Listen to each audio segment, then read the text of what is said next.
Assalamualaikum warahmatullahi wabarakatuh, saudara. Jagat perpolitikan Indonesia saat ini sedang heboh. Apa pasal? Karena ada informasi, kami kutip dari beberapa harian online di Indonesia bahwa Gibran serta Pak Jokowi akan gabung ke Partai Golkar. Nah, informasi Wakil Presiden Gibran ini diisukan akan gabung ke Partai Golkar lewat musyawarah kekeluargaan gotong royong atau MKGR.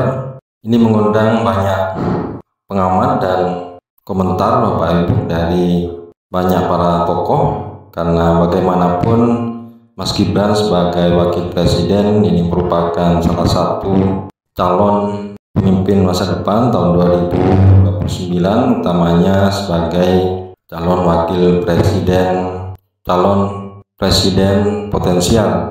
Informasi akan bergabungnya Mas Gibran dan Pak Jokowi ini ke Golkar itu disampaikan oleh Ketua Umum MKGR Adis Kadir, bahwa peluang bergabungnya Gibran dan Pak Jokowi ke Golkar itu karena organisasinya bersifat terbuka kepada siapapun yang ingin bergabung, katanya. Ini kan dinamika politik yang sedang berkembang, kata Adis, bahwa KGR itu anggotanya tidak hanya dari unsur partai politik, tapi juga dari aparatur sipil negara. Nah, berita ini Bapak Ibu kita kupas bagaimana untung ruginya bagi Golkar jika Mas Gibran dan Pak Jokowi ini menjadi bagian dari Partai Golkar. Ini beberapa pendapat dari beberapa ahli dan komentator dari partai politik. Silahkan disimak. Faedah politiknya bagi Gibran jika bergabung dengan Golkar, satu, tentu Gibran itu butuh backup politik dari serangan-serangan yang saya kira seringkali muncul ke Gibran ya. Tentu kalau Gibran ingin berpikir maju kembali di 2029, entah sebagai calon presiden atau sebagai calon presiden, tentu membutuhkan partai politik. Nah, Golkar bagi saya adalah partai yang cocok, apple to apple bagi Golkar, bagi Gibran maksud saya, untuk menjadi bagian di dalamnya. Nah, sekarang problemnya adalah apakah Golkar mau menerima Gibran sebagai kader mereka? Ya, ketika kemudian ada isu wacana MKGR, ada Pak Jokowi, Mas Gibran masuk, ini kan berarti setelah dikeluarkan, kemudian diterima gitu kan, konotasinya berubah menjadi positif.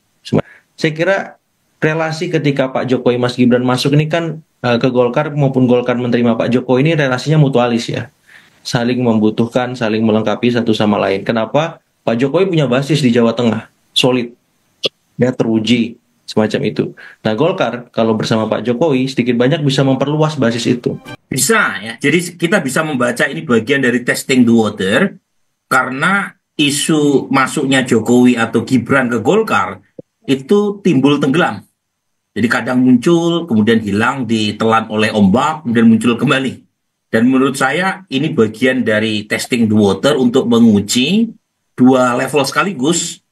Jadi satu adalah melihat reaksi dari elit politik yang lain, terutama Prabowo Subianto, karena kita tahu Pak Prabowo menjadi presiden, dan tentu ada relasi khusus antara Pak Prabowo melihat konstelasi antara keluarga besar Pak Jokowi dengan PDI Perjuangan maupun dengan partai koalisi pendukungnya, termasuk Golkar. Yang kedua adalah tes pasar, tes ombak terhadap publik secara umum, lebih khusus adalah pendukung Pak Jokowi seperti Projo dan komunitas pendukung keluarga besar Jokowi di konteks Pilpres. Mas Burhan, begini, ini muncul dua narasi bersamaan ya, kabar atau isu Jokowi dan Gibran gabung ke Golkar lewat MKGR, terus di tengah-tengah itu juga ada, kita juga masih menanti nih wacana pertemuan antara Pak Prabowo dengan Bu Mega. Ada kaitan nggak narasi-narasi ini atau wacana-wacana yang muncul di permukaan ini? Ya, kalau ditafsirkan ada kaitan antara rencana pertemuan Pak Prabowo dengan Ibu Mega dengan rencana atau isu berkaitan dengan Mas Gibran masuk ke MKGR, bisa-bisa saja, sah-sah saja. Dalam politik kan otak-atik gatuk semacam itu suatu hal yang dengan relasinya dengan parlemen itu tidak seperti kejadian sebelumnya. Jadi pada pemerintahan sebelumnya itu relasi antara governing coalition dengan oposisi itu tegas. Dan PDI Perjuangan juga menjalankan posisi yang tegas juga ketika berada di luar kekuasaan. Kalau kita flashback pada masa Pak SBY 2 periode berkuasa. Tetapi pada masa Pak Prabowo minimal sampai 3 bulan terakhir ini, itu relasinya tidak setegas itu. Jadi PDI Perjuangan itu masih membuka opsi untuk bergabung dengan pemerintahan Pak Prabowo. Dan kalau misalnya itu terjadi, maka komunikasi antara PDI Perjuangan dengan partai-partai pemerintah itu unik.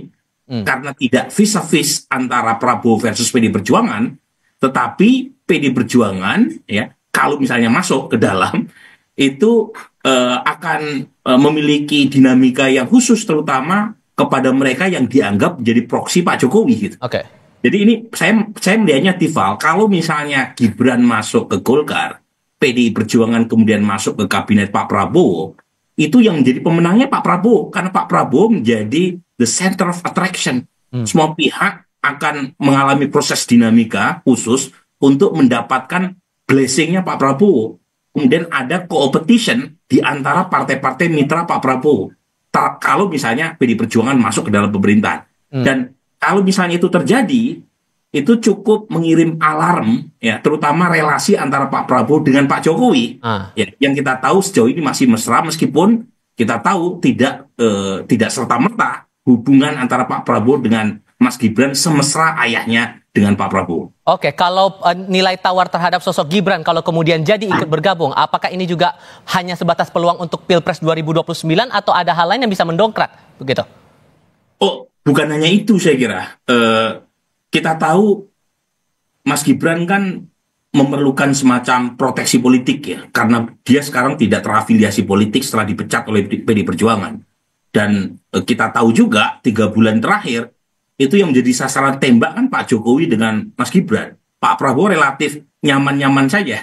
Nah, kalau misalnya bergabung dengan Golkar, tentu saja akan positif buat Mas Gibran dalam pengertian dia mendapatkan semacam proteksi dan benteng politik kalau ada serangan yang dialamatkan kepadanya. Tapi saat yang sama Golkar juga tentu tidak serta-merta memberikan dukungan kalau tidak mendapatkan insentif apapun kan. Karena kita tahu Golkar memerlukan tokoh atau magnet politik yang cukup kuat.